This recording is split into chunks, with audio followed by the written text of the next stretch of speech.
We are opening the Amateur Radio Club of Columbia County General Meeting. This is meeting number 79.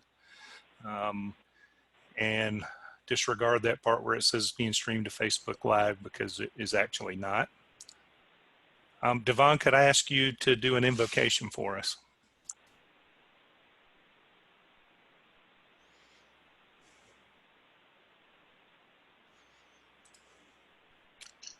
Devon, are you still there? There we go. I'll pass Okay. it to Richard this evening. If he doesn't mind, I'll pass the baton to him. Say it again. Richard, would you do an invocation for us? Lord, we're truly thankful for the many things and blessings you bring us each and every day. We ask that you help with this virus that we're all experiencing. We ask these things. We ask that you bless those that are here, that are on this meeting, and those who couldn't be here. And we ask these things in your precious name. Amen. Thank you, Richard. I appreciate that. Okay. So the agenda for the evening, what I think we'll do, we are going to attempt to do welcomes and introductions. So if everybody doesn't mind, I'm looking at the participant list. I will just call the name as you appear on the screen. It may be a name, it may be a phone number. And if you would just give your name and your call sign after I do that. So I am Dan, N1ADM. Richard, you're next on the list.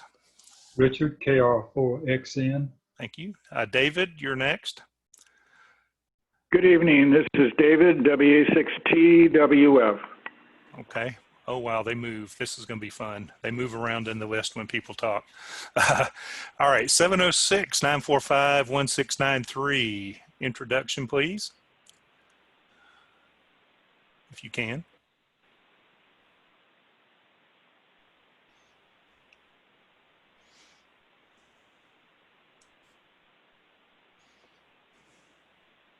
Okay, we'll move on past that. KO4DQI. I'm sorry, I don't have the names in front of me. This is Casper. I am a brand new member. Okay, Casper, thanks for joining us this evening. Shannon. This is Shannon, KK4MED. Okay. Phone number ending in 2493. How do I? This is Steve, KJ4FSX. Okay. Uh-oh, and it moved. Phone number ending in 6521. Samantha, KM4NSS. Good evening, Samantha. Phone number ending in 1693.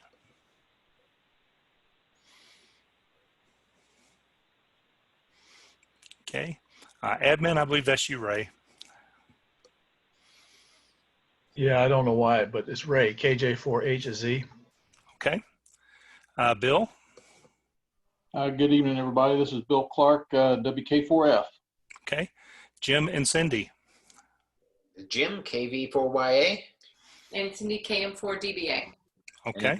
GBB's floating around somewhere. Okay. Devon? KM4PHT, Devon. Okay, thank you. Judy?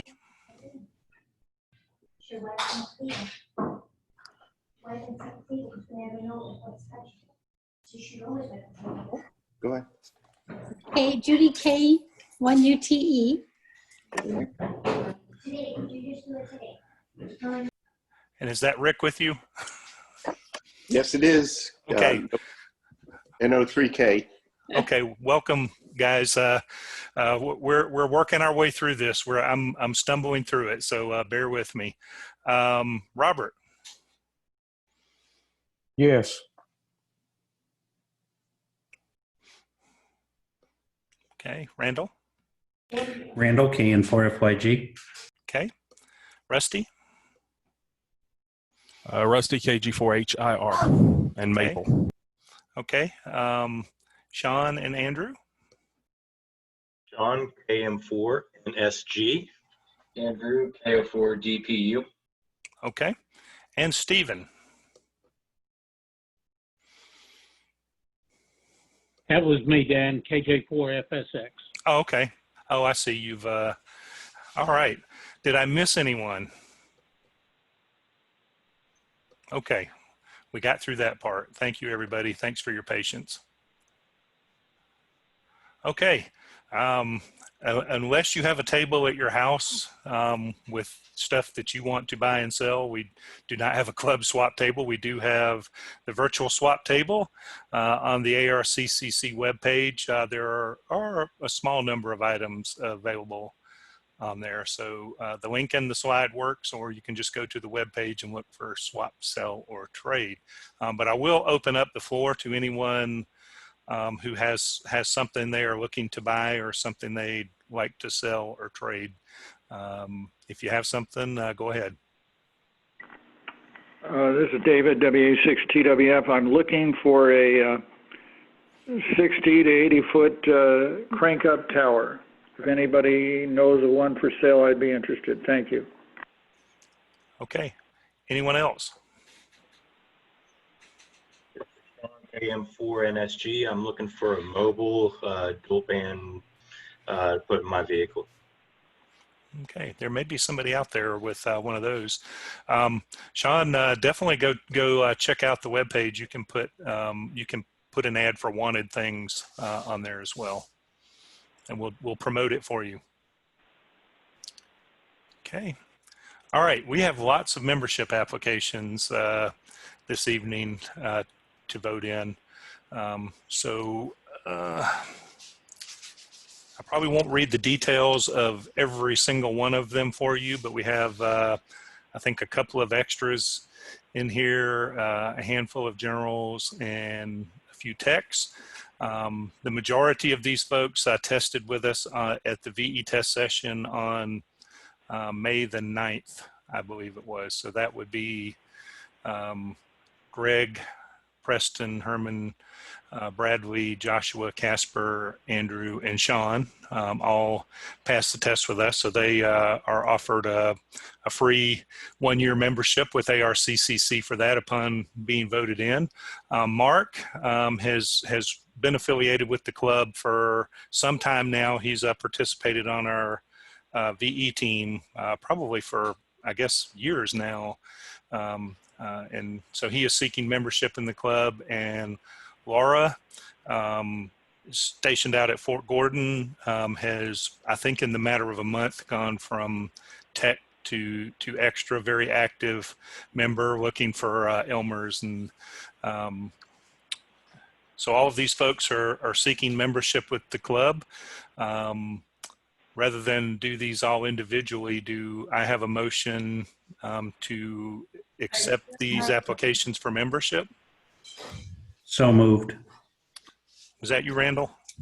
Yes, sir. Okay. Is there a second? Second. Okay, that was Rusty. Any discussion about these? Are there any opposed? All in favor? Aye. Aye. Aye. All right, I heard no nays and a bunch of yays, so that motion passed. Welcome to the club. All who are joining tonight, I'll push out emails for those who aren't in attendance with us this evening. I did have a couple who contacted me and said they wouldn't be able to make it, but I know at least Casper, Andrew, and Sean, so welcome to the club, guys. We're very, very happy to have you. Please make use of this resource that we have, ask questions. If you ask somebody and they don't have the answer, the good thing is there's a big network of folks in here that we can reach out to that will help you out. So that's great. Now we definitely have a quorum for the meeting tonight. So thank you all for applying. Thank you. Okay. Steve, since you're on here with audio, I have the treasurer's report up here on the slide. But are there anything else that we need to say about the treasurer's report? I've received a couple of more people who have paid dues, but that's about 4 additional folks. But that's the only addition I would have to the meeting minutes. Okay, yeah, I think I saw, and just to let you know, I've taken a couple of checks from folks since I talked to you as well. So we'll call and square that up. So we actually have a little bit more money than what's showing up there, and we've had kind of a brisk amount of folks renewing with their dues, so that's been good too. Do I have a motion to accept the treasurer's report, the balance of $5,437.74? We have $3,000 committed to the repair and updates to the UHF and VHF repeater at Bel Air Road, leaving us a little over $2,400 available. Is there a motion to accept the treasurer's report? I'll make a motion to accept it. Second. Okay, I heard Shannon, and was that Randall? Yes, again. Okay, I'll learn your voice eventually, Randall. Okay, any discussion about the treasurer's report? All in favor of accepting? Aye. Aye. Aye. Any opposed? Okay, treasurer's report carries. Thank you, folks. The secretary's report is posted on the website.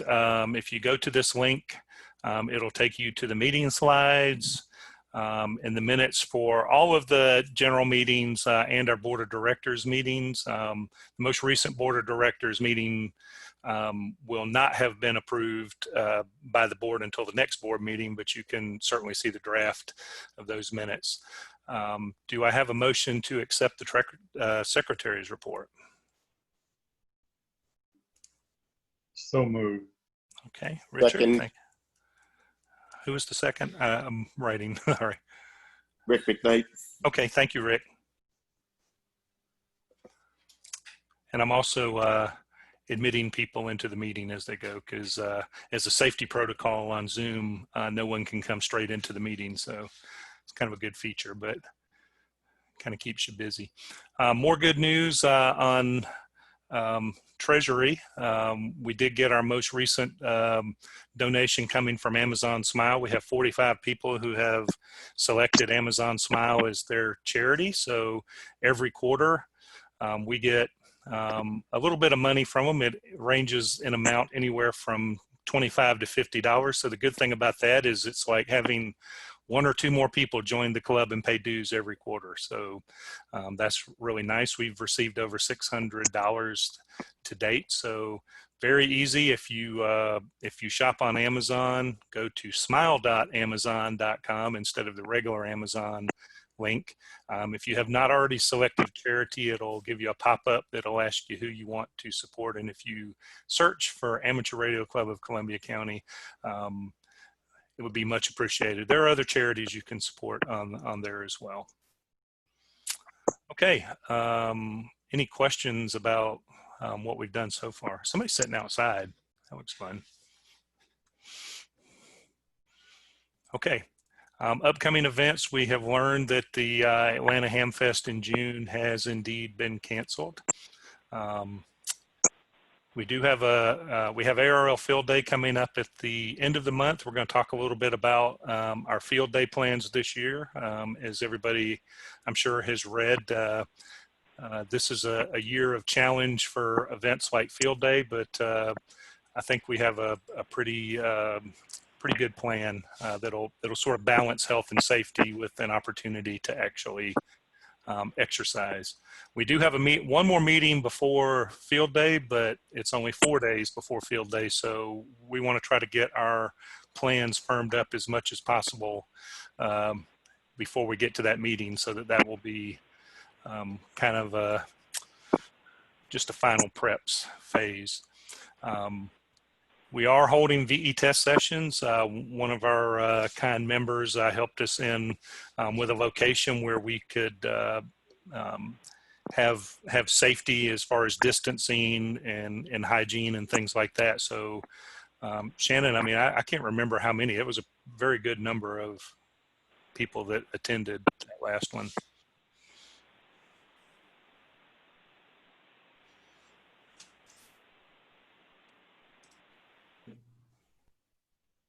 I think you're muted, Shannon. Sorry, I think we ended up having about 12 testers come that day to the test session. So it was a good test session turnout, and everybody had to register. So it was good to know that how many people were actually going to show up for the test session. Okay. Thank you, Shannon. But it also was proof of concept that we can hold in-person VE test sessions and have them be successful while being careful. You've probably seen lots of articles and posts on social media about the remote testing, and that is an option for people. And some of those remote testing, people get their call sign within a day or two of attending those sessions. We haven't really looked into that since we can do it this way. I know that it really tested the patience of the folks that attended our test session, because I think it was about 10 to 12 days before they got their call sign in the database. But it worked. We'll have a board meeting in July. And as far as I know, I have not seen any cancellations for Huntsville, Shelby, or Stone Mountain yet, but I think on the pages for Huntsville and Shelby, it both says for both of those that they are watching very closely what's going on with the COVID-19 situation. So if you're planning to attend those, I would say definitely keep an eye on their web pages. That's all the events that I have for the meeting. Any one else in the meeting have any event that they would like to announce? Dan, I think there's supposed to be, the CSRA group supposed to be doing a test session on June the 6th, which will be the last opportunity really before the extra test question exchange. Okay. But I'm not sure if they're going to be doing it at Warren Baptist Church, because he's supposed to be maybe announcing if they're going to do another location, because they're not sure if the church is going to be open back in time for that. Okay. So anyone who's looking for another testing opportunity, if you had your eye on June the 6th, I would say look at their web pages. I can't remember, CSRA VE something. I can't remember what it is. But if you look up CSRA VE group, if you Google it, you'll get to their page, and it'll have contact information where you can reach the VEL for that group. All right, we do still have some people joining and coming in. Okay, all right, that covers events. A couple of things on old business and updates. We're continuing to collect membership dues through the 31st. I have sent emails out to anyone that we have not received them from yet. And then on June the 1st, Steve and I will get together, go through the membership roster, and update it to reflect any changes. So we actually had quite a few folks renewing memberships. It's a little bit inconvenient now because I have had a few folks who needed to pay by cash or by check, and we are shuttling to and from with those folks to try to see if we can help them out. But I have already collected a couple that I'll get to Steve. Just a quick plug. You can mail it in. What I would ask is just let me know by email on your intention if you do want to maintain your membership, and we won't kick you out. That's all I have on membership dues.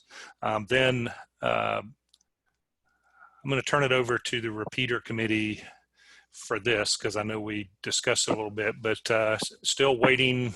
I think equipment is assembled to do the repair of the UHF repeater over on Bel Air Road, and actually a little bit of upgrades to that as well, I believe. So if Rusty or anyone on the repeater committee would like to talk about that. Dan, I can give a quick update on that if you like. We've met with several folks over there at the repeater site to get an idea of the distances that we're going to need to put in the new cable to the new banjos. For those of you that are not familiar, the current antenna cabling goes up the ladder that goes up an elevated to an elevated tank, And for about 10 years now or so, the county has been working to remove any cabling along the ladder rack or the ladder specifically for safety reasons. So in the options of getting the UHF corrected, we're going to take this opportunity to improve upon the coax that goes up for both the 2 meter, the 985, and the 70 centimeter repeater. With that, some brand new single piece of cabling for each repeater will be installed, and will be put all the way up from one end to the other, from the antenna itself all the way down to the repeater.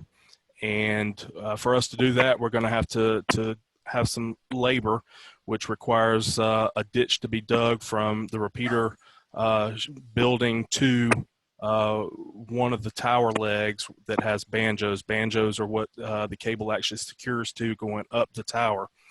Once we get the inner duct installed, which is basically piping, once we get that inner duct installed, then the tower crew will be notified and will come and install the new coax. But we are looking tentatively at maybe June 13th, start early in the morning to start working on getting the ditch dug and get the inner ducts installed. And then if we can get that finished up, we'll notify the tower crew to get them in there as soon as we can. It's too bad we couldn't do it today. It's probably nice soft ground to dig after that downpour this morning. Any questions about membership dues or the work out at the repeater site? And I'm sure Rusty would be happy to accept any volunteers either now or if you go on the website, there's a form for the repeater committee if you're interested in helping out. Good learning opportunity.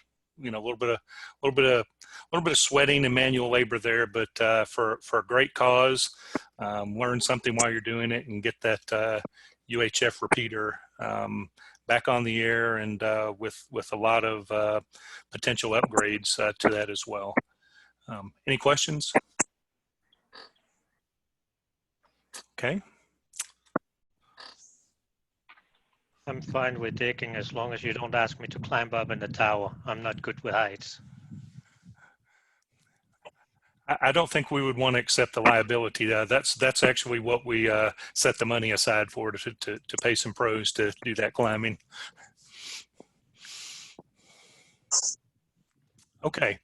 Before we move on, I wanted to just pass on some information about the storage unit. It's been a topic of discussion for 3 or 4 meetings, but give you some idea of what we have there, to use for events, but also any of these items. One of the things that goes along with club membership is that you're able to borrow any of these items. If you want to go, activate a park, or you just want to play around with one of these VHF radios or even the HF radios. So we've got several Go kits. They're in Pelican cases. They have the radios you see listed there. There's a power supply, an antenna tuner, cables, and pretty much all the accessories besides an antenna that you need to get on the air in those Go kits. The VHF, UHF mobile radios that we have are actually mounted onto a power supply. They're kind of an all-in-one thing. Another, just to add antenna and get on the air. We have a few HTs in there for the different digital modes. We have a MMDVM hotspot that you can use to play around with those modes. Probably for that, and for the HTs, I do believe we have programming cables for most, maybe not all of those radios. The MMDVM, I would recommend that you get your own SD card to put in that Raspberry Pi and configure it with Pi-Star. It's pretty easy process, great learning opportunity to do that. We have an antenna analyzer that's pretty popular. If you're installing your own antenna and you want to test the SWR on it, test your cable continuity, we have We have loads of test equipment in there. We have some multimeters, just all sorts of things. We have 5 laptop computers. Those are also in go bags, which are backpacks. There's a mouse, keyboard, power supply, USB drives with club-owned software on there as well. So we do have some different types of antennas. There's a CW straight key. There's a CW paddle. There's a keyer. There's a combination keyer reader. There's several different TNCs. We've got different books in there, a couple of power supplies, and probably just tons and tons of connectors and miscellaneous parts and pieces. So if you're a member of the club and you would like to check out one of the radios, there's an email address there. We will get a form. We'll get a form on the web page to kind of help you do that. But for now, you can just send an email to the donations committee and they'll help you out. If you're working on a project and there's like some kind of little piece or part that you're missing, check with us, because we may have it. And if it's you know, a super low cost item, we'll probably just give it to you. Just wanted to kind of let everybody know that these things are there. Any questions about all this property? And this list is not even coming close, and you'll see just in a moment in the pictures. Any questions about how to borrow equipment? Okay, got a couple of pictures to show you. Sorry, there's like 4 things, but just kind of shows you how much is in there. So that's a 10 by 20 unit. If you look at the upper left side there, you can see that it's pretty much crammed full of different stuff. We got cables, we got parts, we got bins, you name it in there. These are all going to be up on the web page if they're hard to see over there, and you can actually download them and view them a little bit closer. The radios that I mentioned, we have you know, IC 7600. You see those Pelican cases under the table. There's an example of one of the radios mounted onto the power supply. So you just basically take the whole thing, plug it in, put an antenna on it, and go.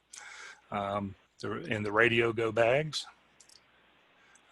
We actually have an ID 5100, so that's a D-Star radio. It's on the power supply, mounted there, kind of self-contained with the head unit. Then you can kind of see the radios in operation at field day. So the 7600 there at the top right, the 7100 below that, and then that's just an example of the logging software that we use for field day. So the club owns licenses for that software. Just wanted to give you an idea of kind of what's there and what's available. Test equipment. If there's something you need, and we actually have a bench set up in there. So if it's a piece of equipment you need, someone can go in there with you, get you in there so that you can put a piece of equipment on that bench and test it. I mean, it's not a, Rusty, I don't guess it's like a full up test suite, but it's got a good bit of capability in there. Yeah, it's got good capability, and we also have other members who have similar equipment of newer vintages, but the club is quite capable. Yep. And one of the things we do get quite a bit of donations from folks who are looking to part with some old equipment or sometimes a silent key, and so we also use this to thoroughly test out that equipment. And we do sell equipment off from time to time, and it will be posted to the web page. Anyway, just wanted to let everybody know that that is there and available as part of your club membership. You know, some hams have more extensive stuff at home to do this. I don't have anything for testing. I mean, I have some radios and stuff, but I think this is a and you know, chance to learn something, because you can get one of the Elmers in there to get in there with the equipment to show you what it does, or if you want to check it out and take it home, you can do that as well. Okay, so that brings us towards new business. So yeah, yes, I was trying to butter you up because we're going to look to spend a little bit of the club's treasury here. We have talked a couple of times about, whether or not it's worth it to the club to keep that storage unit. Again, it's a 10 by 20. We have done research in the area to find out if we could get a lower price. One of our members is using his military discount to help us get this for $150 a month. So it's climate controlled storage. And we have had some discussion on, whether or not to continue to spend treasury money on this. This probably would have been a much easier discussion had COVID-19 not hit and just thrown everything into disarray, because it potentially removes some of our options, particularly if we decide to go with something different. How are we going to move and dispose of and store the club equipment under the COVID-19 gathering restrictions and all that.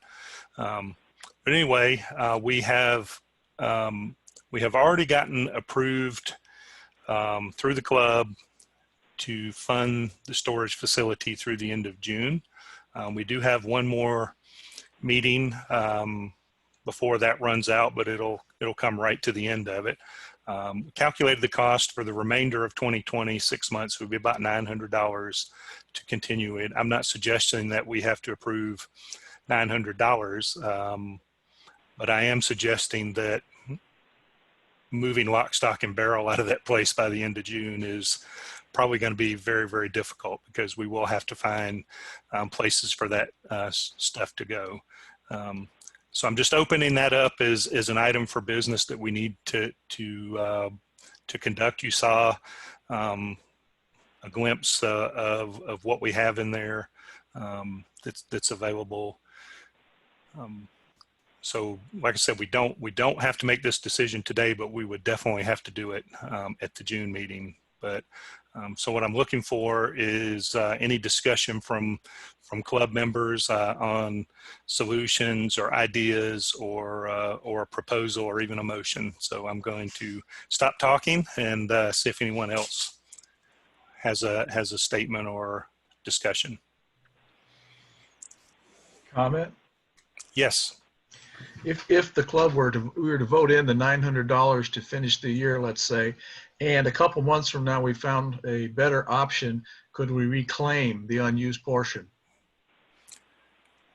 Well, if the club votes in, I mean, we have a set amount. There is a way to get a discount but I think you have to do an entire year, not 6 months, to get the discount. So if it is approved, I would say we would still continue to pay monthly, from the treasury to pay it, not just pay that one lump sum. We would just have approval to pay it until. Does that mean we could terminate at the end of any given month? I believe that is the case. I believe we're just paying month to month. Okay. We don't have like a 12-month lease or anything, if that's what you're asking. Well, that was my question. If you paid a lump sum, could you reclaim? Or if it's month to month, could you you find something good you could go into in August, could you cancel the end of, pay through the end of July and then walk away? Yes. That was really, okay. Yes, I think that is very possible. Okay, thank you. Any other questions or discussion? It is a big item. With the board, we talk about it pretty frequently.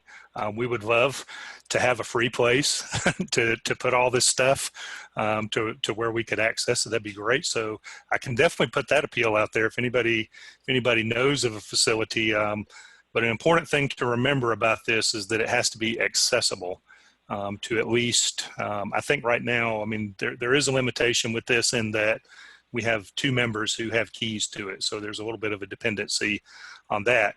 But if we have things stored at someone's house, there's also a dependency. If we have it stored in multiple houses, then there becomes the tracking issue with it. So we do have it in one location. We do have it inventoried very, very well. and databased. It will be within our CRM when that gets deployed. Would anyone like to, well, first, I guess, questions about the cost, and I'll just throw it out there if anyone is aware of places. It seems to be kind of a seller's market on storage units around here right now. And again, we do not have to approve $900 for storage tonight, but we might want to approve a little bit past June.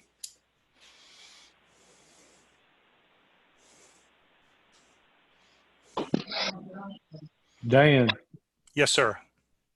I think this is a pretty sore subject, and wouldn't it be better maybe to discuss it, when we're all together face to face in June? Because I have questions as to whether or not, we're really getting our value out of what we have there. Other than using some radios and cable, are we really using what we have in storage and we're paying $2,000 a year to maintain? Robert, I agree with you that this would definitely be a better in person, and had we not gone into COVID-19, it certainly would have been that. Whether we can have the issue with the face-to-face meeting in June is the facility allowing us to use it, and then of course the number of people, particularly if they're high risk, who may not want to attend a meeting. And I can certainly table this until June, but at the June meeting, at the end of June, we will have to make a decision about whether to extend it past June. Well, I'll bring it back up then. I question whether or not we're really getting our money's worth. Like I said, we have some radios and some cable we use, but other than that, when was the last time we used a lot of the stuff we got there? And as far as parts goes, why are we storing parts in, Class A storage?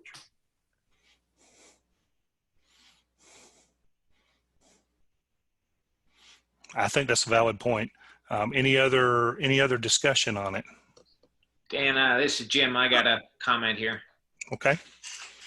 So I completely agree. We need to have a very thorough discussion about the value that we're getting. We could probably buy a brand new radio every year, for what it costs us to store it. Now, we obviously need some storage unless somebody's going to pony up letting us use half their house or something. But I think the simple reality is I don't think waiting till June to figure out what to do is a viable option. Even if we just said, okay, we will allow, barring a different decision, say another 90 days, go, 3 more months past June, authorize payment, unless we come up with a different, any monthly meeting, we can change that plan and say, okay, now we have a plan. But I think it would be a mistake to leave us that close to the wire, particularly in this environment, without funding authorized to continue us if we don't have an alternative. So I would say at least 3 months past June, and then at any time that we come up with a decision and have that discussion, we can stop payment and move it.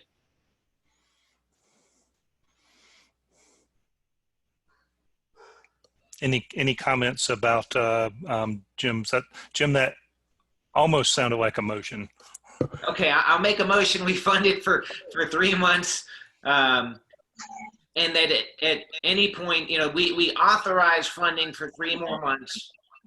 That at any monthly meeting that we decide we want to, terminate the storage or change the storage arrangements, we can rescind that. But barring a separate decision, we continue to fund for 3 months past the end of June to buy us a little time. I'll second that motion, but also I think, Jim, you hit it on the head.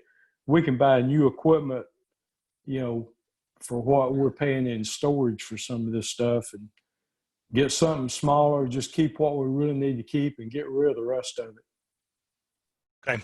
What I would add to that is it will involve volunteers to help us figure out what we're going to do with. So we do have a small committee of folks. I think it's 4 who go through all these things, and so some of it can be sold, and it's likely that we would make a little bit of money off of selling some of those items. Some of it we could probably set aside for raffles at the club meetings, and then really just get down to the brass tacks of what it is it exactly that we need to have to conduct our operations. Did that kind of capture what the thinking is there? Yeah, I agree with that. I'll volunteer to be on the committee if you'll have me.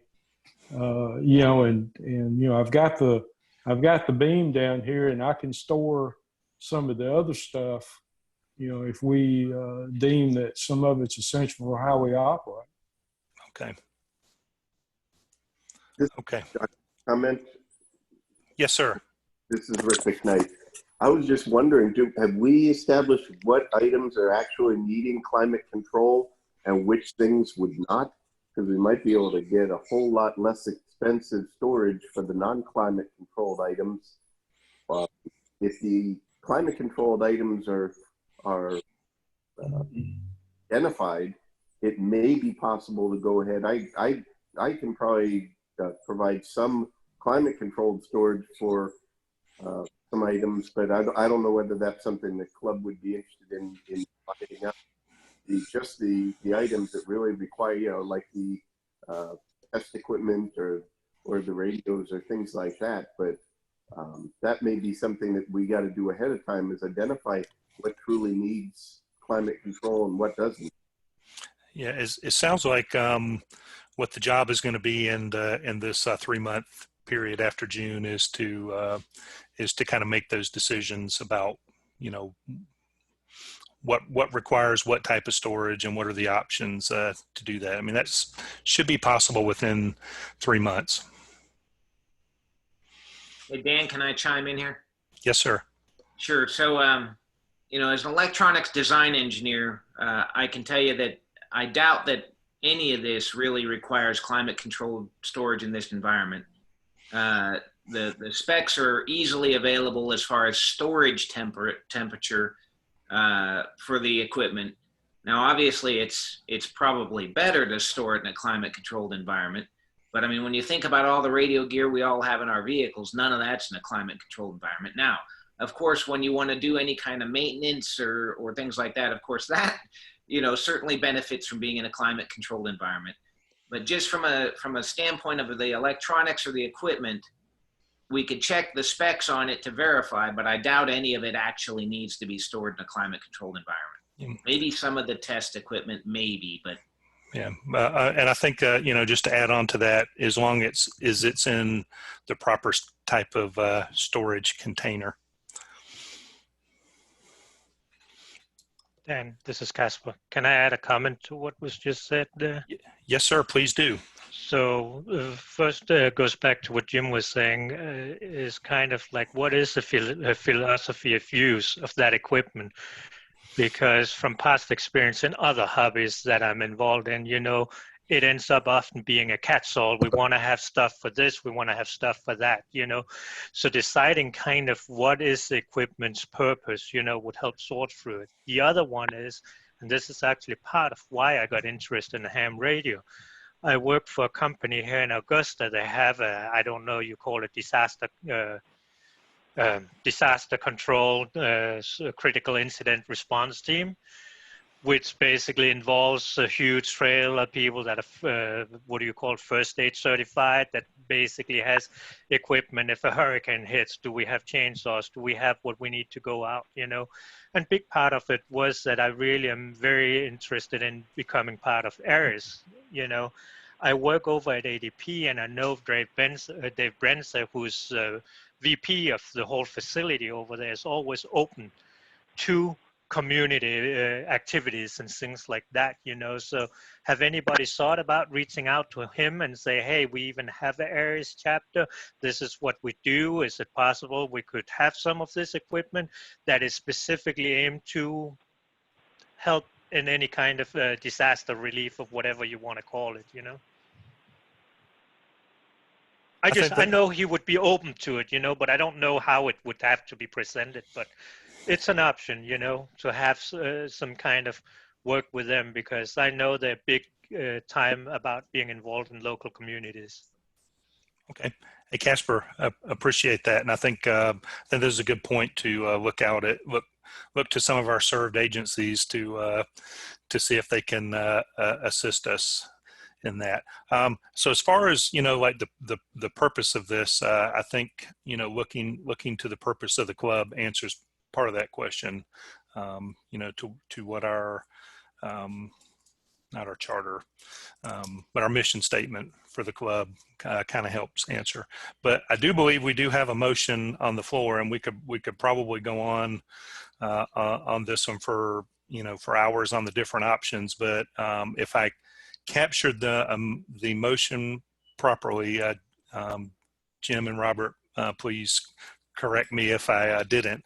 But we have a motion to fund the storage facility month by month for a maximum of 3 months after June, while we explore other options for how we may dispose of or alternatively store the equipment that's contained in there. Is that pretty close?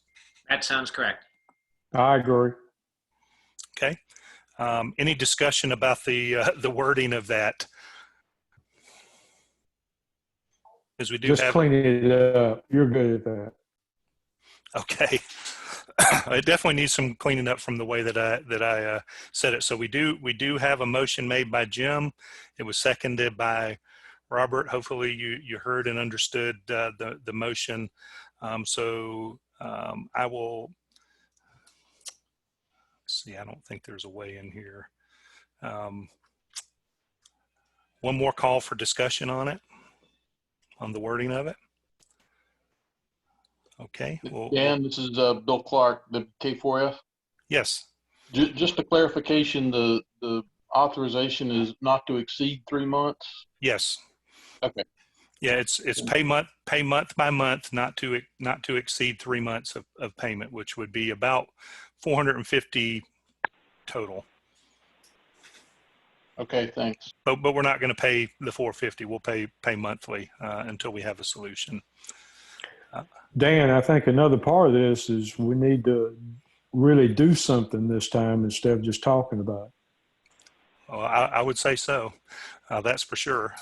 We do have a donation subcommittee. Like I said, it's just three or four people at a time who have brought all the stuff in there, worked to get it up to spec and everything.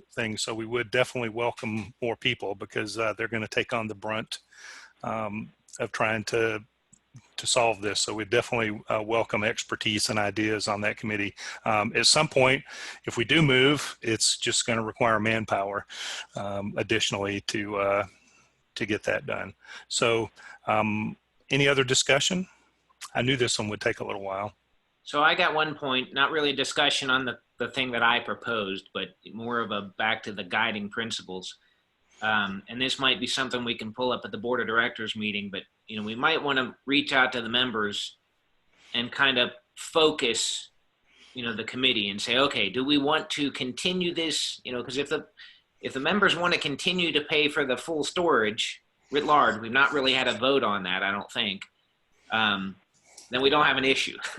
If the members say, no, we want to do something different, then we can phrase that into 2 or 3 options, scale down what we have in climate controlled, but keep climate controlled and move stuff out, move to non-climate controlled, or really, or take a hard look at what we really want to keep and bring it down. I don't think we're ever going to get to nothing. I don't think that's a viable solution. But there's probably 2 or 3 options we can focus on, because I agree, we've got to drive to something, or we're just going to keep kicking the can. But I think maybe we can shape that at the board of directors meeting, and then get some feedback from the members, and then kind of. Yeah, I think it's going to require. I think you're right. I think it's going to require a fairly robust committee to really get together and hammer all those details out to present those. And I think it would definitely require some additions to the people who are already working on that as well. Okay, so we'll go ahead and take a vote.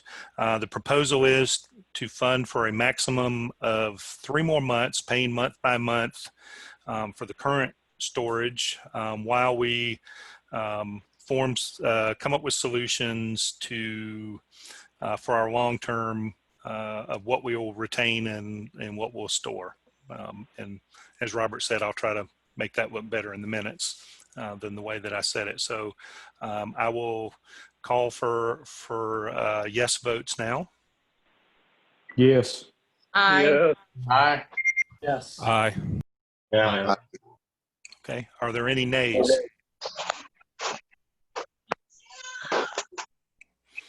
Okay.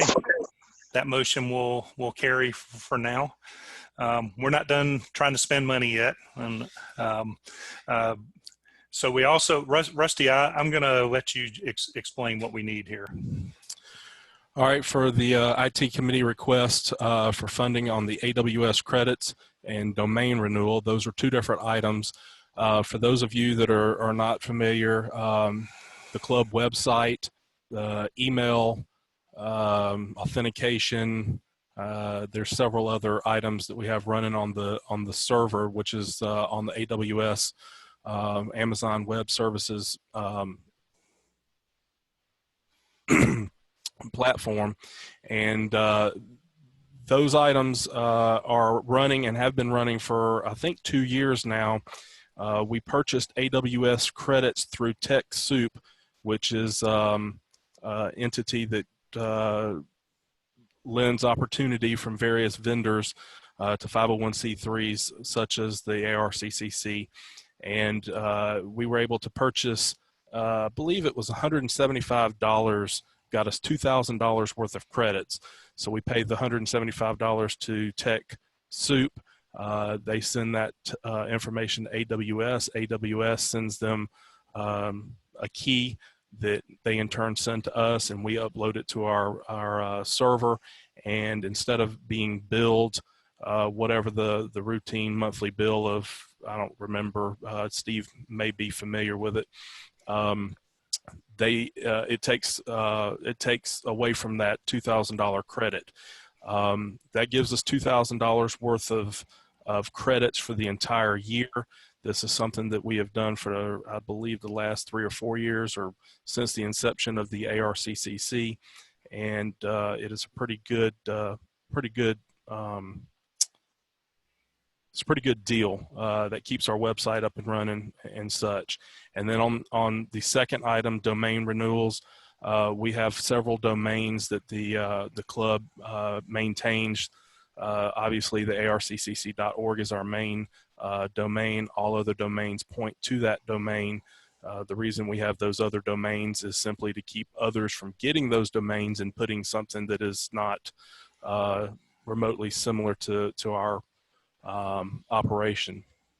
And this is typically like an every year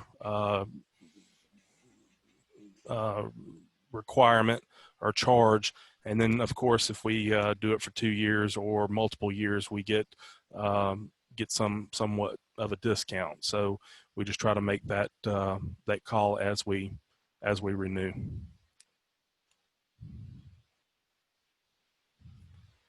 So Rusty, I think would it be fair to say that if we were to not purchase $2,000 worth of AWS credits for $300, that our cost to maintain that capability would be significantly higher, like $1,700 probably? Yeah, I don't remember if it's going to be that much or not. Steve may be able to chime in. I'm assuming that that he still gets the monthly updates from AWS as it charges. I think that we were around about $30 or $40 a month for server use. The last time I looked, I don't really remember. We didn't want to spend a whole lot or ramp up any additional services until we knew that this this credit would continue to be available. So we can expand some of the technical side of things if we would like to, but we wanted to try to minimize the amount until we knew it was going to be available on a routine basis. Okay, and this will, I mean, if you deploy the CRM on there, it's probably going to increase the bandwidth usage from the website or from AWS.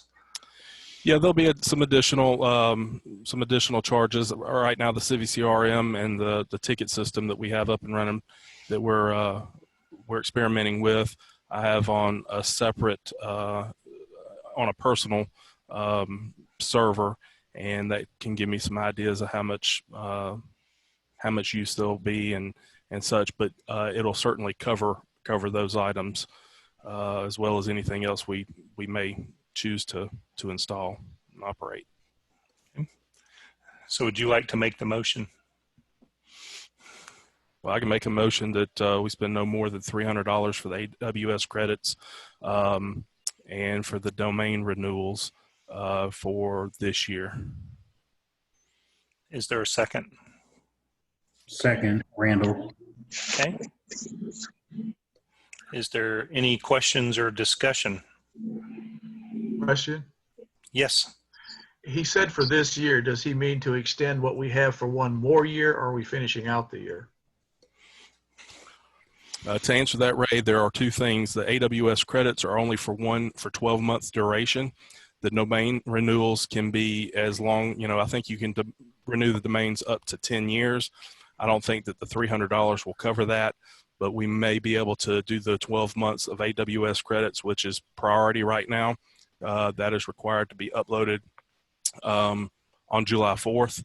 And then the domain renewals, whatever we have left over from the AWS credits, we will try to renew all of the domains for as many years possible. We may be able to get you said as many years, or did I miss?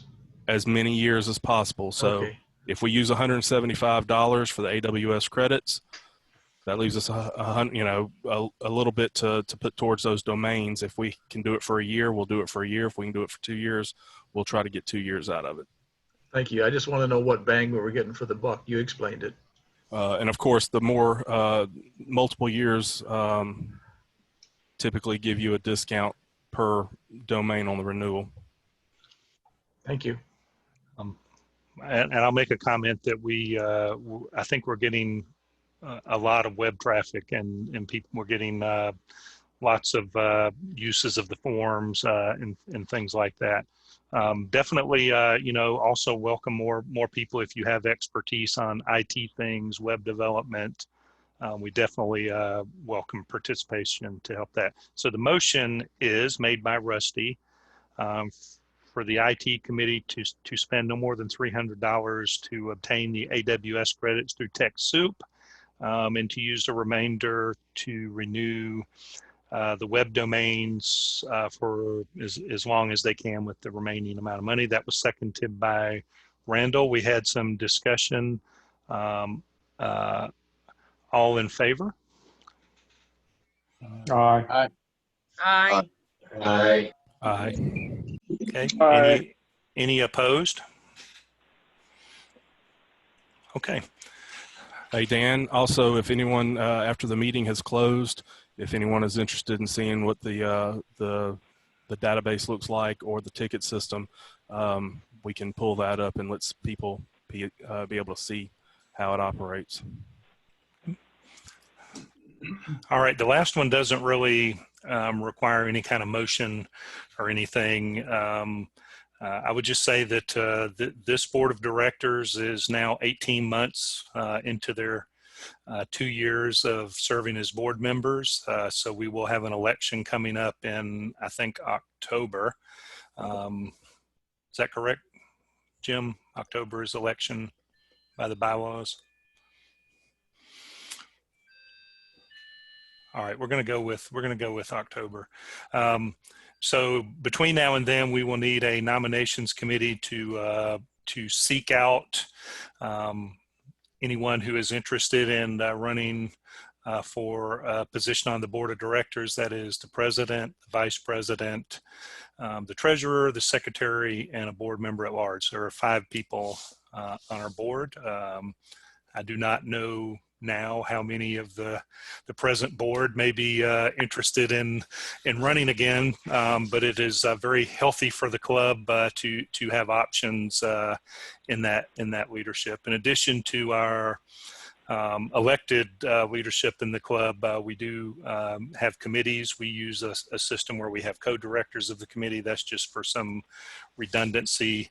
But anyway, nominations committee is a very important one every other year. So I would urge anyone who would be willing to step up and serve either as a director or as a member. Basically, it's just canvassing the membership to see who would be interested in running for certain positions, putting the ballot together, and then conducting the election in October. So I'm just gonna, we don't have to settle that one tonight, but I'm gonna probably hammer it home between now and August, because we probably need to have that board functioning by August.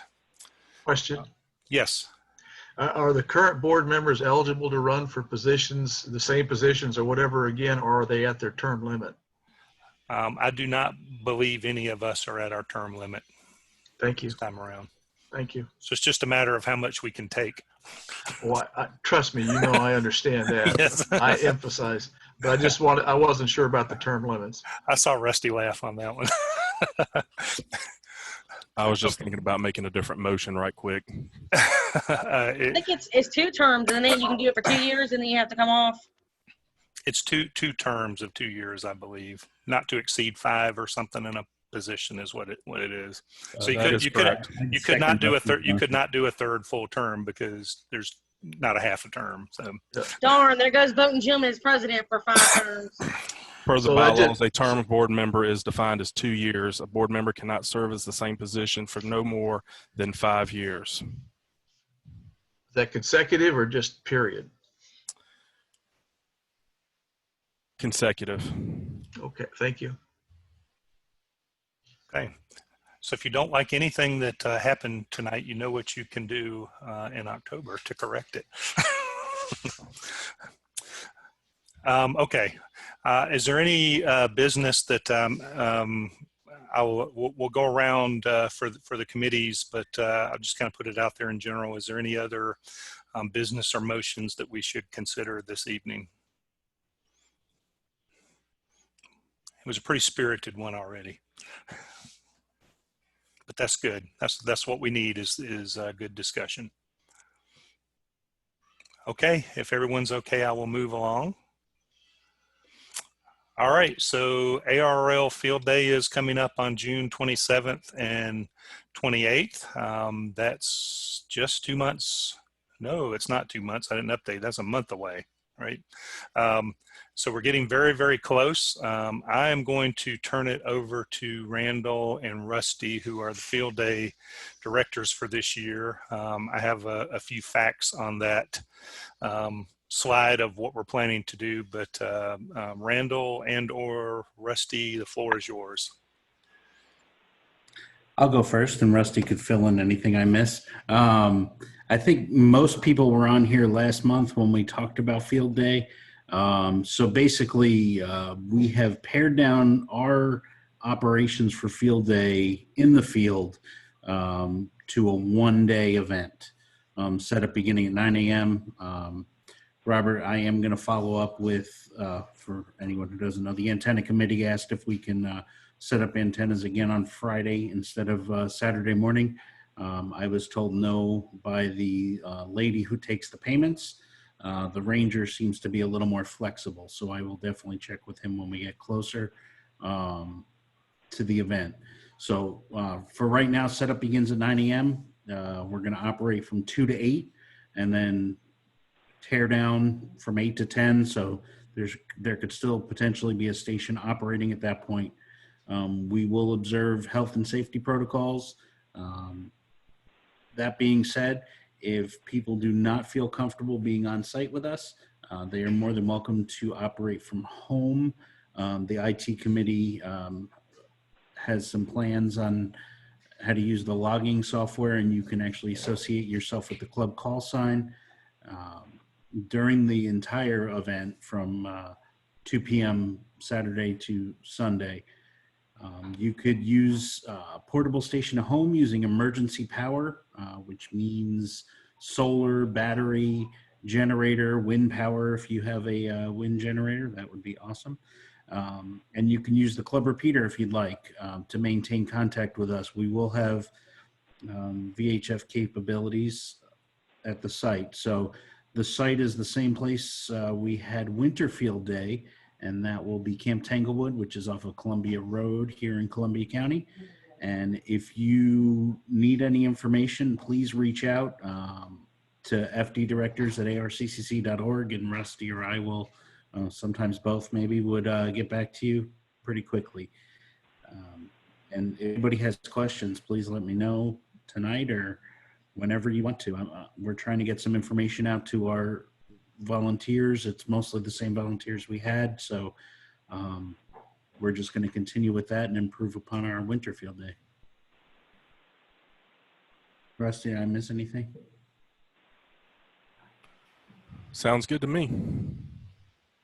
Okay, for those who have recently joined the club, I think most people here have been to a field day, but there may be a few who have not been to a field day event. Every club kind of has a philosophy about field day. Some clubs are very competitive with score and compete with other clubs in the area and compete nationally, actually in some cases for scores that are published by the ARL and QST magazine. Some things that I've learned this year about the score: there is soft logging software in scoring. You get bonus points for certain things, but apparently the ARL does not confirm that scoring, that whatever they do to investigate how you did your score is apparently very, very light. So our philosophy on this has always been to make field day a learning and participation event, not about the score. There is a little bit of just good spirited competition that happens among members in the club, a healthy competition, for getting QSOs and stuff like that. But we are generally, the club's personality is not to get the highest score in the CSRA. This year, and even if we were, this year would not be the year for that, because there's just way too many variables and uncertainties happening. So kudos to Randall and Rusty and the entire field day committee to finding a way that sort of balances the health and safety that we need to observe, but also giving us an opportunity to have an on-site field day that will allow people who may not have seen such a thing to at least see how it operates sometimes. This will not look like how it does, but also if you want to participate in field day, to use the experienced folks in this club to help you set up at home and operate under emergency power. Like I said, the score is not a huge deal. You can affiliate your log and your personal score. You'll actually be operating under your personal call sign, but what you do when you submit your log is you can affiliate to the Amateur Radio Club of Columbia County, and there will be then a group of scores of people who are affiliated with ARCCC. Probably not in the magazine, but it will probably be up on the ARL website for field day. It's really funny to watch these discussions about it, because half the people treat it as a contest while the other half insist that it's not a contest. So it's a lot of fun. But anyway, I hope that folks will, if you feel comfortable with coming out on site, as Randall said, don't do anything you feel uncomfortable with, but do let members of the club help you to get set up to operate field day. It is a lot of fun, and there are a lot of people on the air. So are there any questions about field day? Are we going to do 3 stations like we did at Winterfield Day, or how many stations do y'all plan on setting up? We're going to do 2. And then there was a possibility of a get on the air station as well. That might be Okay. one of the two, but we haven't been fully contacted and committed to that yet. We're also going to, someone has put out there that we might have a beam antenna workshop, and we're just looking at other things. We want to make it a learning event and a learning day, and I think that's where we want to move field day towards. If you have one logger and one person on the radio, we have a lot of people around who can teach, and I can learn for sure. So I'd like to move more in that direction as well too. Along with what Randall said about the beam, I'd like to give kudos to Robert. He put a lot of effort into getting that beam cleaned up. We did use it 1 year. He's cleaned it up and identified it to make it easy to put together. I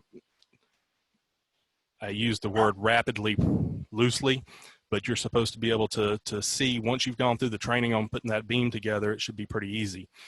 So that's an opportunity for us to go through. Okay. Any other questions? We'll move along. Okay, I'll just kind of put out a call for anybody, any committees who might have an update. Just speak up and we'll give you the floor. I know that we have not had, go ahead. Net Control Committee. Go for it, Devon. We already know what you're going to say, but we'll let you say it anyway. Yeah, that's right. Yeah, well, we're getting slim on our net controls. We have possibly 2 more that want to get their feet wet. So we had a little delay on one a week and a half ago that wanted to try it out. But hopefully getting back in the mix this week, we can take someone's place. And so we're getting pretty slim, and then throughout the summer, it's going to be kind of hectic with some of the regulars that have been in it for a while. So we need some folks to step up. And of course, last night was my official last duty as net control for the Monday night nets. It'll be a while, probably in the middle of the summer, before I'll be back on the net control because of my move. And so I need a lot of people to help me put up antennas, and I can be back on net control, But but we're going to need that in the near future if we want that net to still operate on Monday evenings. Okay, thanks, Devon. Yeah, and of course, COVID has really put kind of a damper on a lot of our outreach and mentoring events. They're either getting canceled left and right. We did get I believe we did get a letter from the Oliver Hardy Festival, which I haven't opened yet. I'm assuming that means they're still planning to go forth, but I think we'll bring that up at the next meeting to see whether we want to do anything with Oliver Hardy Festival. We do have the special event call sign reserved, and the way we did the special event last year was from people's homes, so we could still do a special event station with call sign W40 for the Hardy Festival. Okay, if there are no other committee updates, I don't think, did Pete get on? Okay, there will be, Pete sent email out and I pushed out to the club distribution about the nationwide American Red Cross simulation that'll be happening on Saturday. And Pete talked about it on the net last night. What the plan is, they're going to be, I think, starting out on the repeater, and then they will move to simplex to pass some traffic to get an idea of who can hear simplex and how the traffic can be passed, and then he's going to get on HF after that to finish it out. So you don't have to be a member of ARCCC, and you don't have to be a member of ARES to participate. Just be there at 9 o'clock on Saturday morning on the 985 repeater. He did mention that they would not be using Echolink because the purpose of this simulation is a cyber attack that would theoretically take out the ability for the internet to communicate, which Echolink depends on. So that would make it a more accurate simulation to not have Echolink. So what I will pass along for Pete is he is looking for as much participation as possible in this simulation on Saturday morning. And it should be interesting. Should be interesting to follow. Okay, Devon, anything from Amron this month?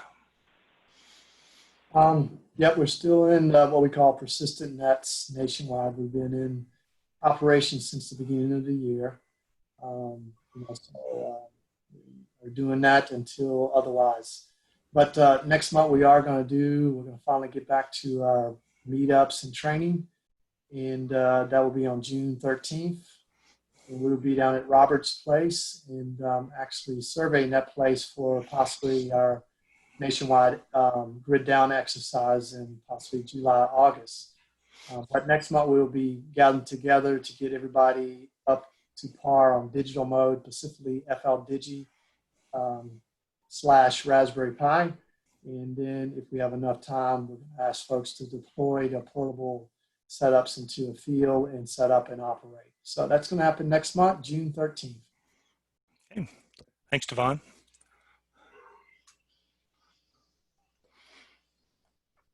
Okay, quick review.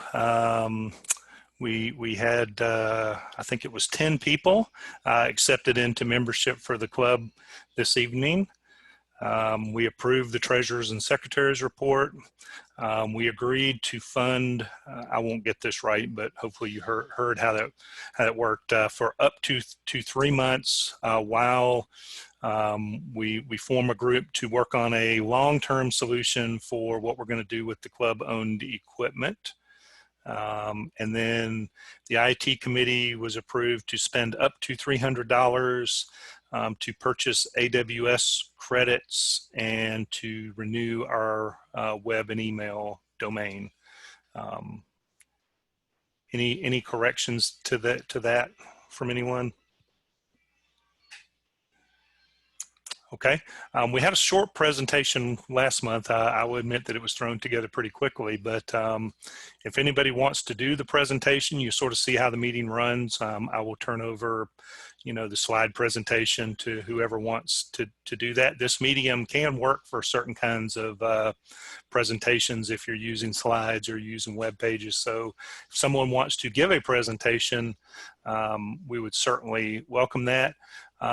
If you don't want to give a presentation, but if there's something you are wanting to learn about that you would like to see as a presentation, send an email and we'll canvass to see if we can do that. The other nice thing about doing this online is that we could actually potentially search for experts who aren't even in the club who could pop in on a Zoom meeting to talk about a topic.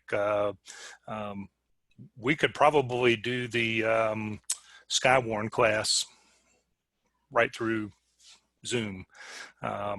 We can probably do some of our workshops through there. But anyway, if you have a topic that you would like to see for presentation, please let me know.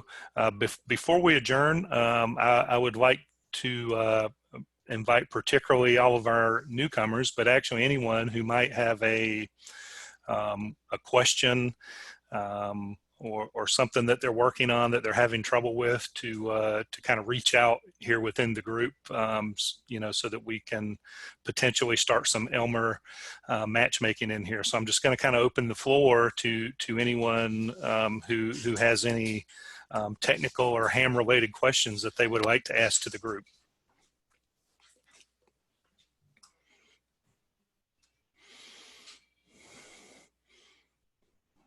Okay, and you're certainly welcome to post them up on our Facebook page. There are forms on certain places on our webpage.